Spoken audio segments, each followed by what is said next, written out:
ప్రతి ఇంటిలో ఉండాలి. మనకి ఇప్పటికీ దేవాలయాల్లో తాబేళ్ళు ఉంచుతారు.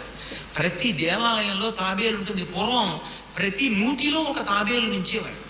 ఎందుకు తాబేటి ఉంచుతారో తెలుసా? తాబేటి యొక్క దర్శనము మంగళ దర్శనం.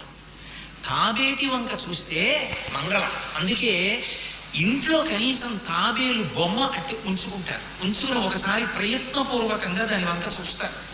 ఎందుకు తాబేలు ఇంట్లో ఉంచుకోవాలి అంటే దాంట్లో ఒక రహస్యం ఉంది. దీక్ష అని ఒక మాట. దీక్ష అన్న మాట దేనికి అన్వయం అవుతుంది అంటే యజ్ఞానికి అన్వయం అవుతుంది. యజ్ఞం చేసేటటువంటి వాడు దీక్ష స్వీకరిస్తాడు. దీక్షా స్వీకారం చేశాడు అంటే ఇంటి లోపలికి మళ్ళీ వెళ్ళరు. ఇక పూర్తయిన తర్వాతే ఇంట్లోకి వెళ్తారు. ఇల్లు విడిచిపెట్టి బయటికి వచ్చేసి దీక్షావస్త్రాలు కట్టుకొని మేళతాళాలతో యాగశాల ప్రవేశం చేస్తారు. ఇక ఎప్పుడు మళ్ళీ ఇంటికి వెళ్ళడం? తాబేలు నిజానికి ప్రతి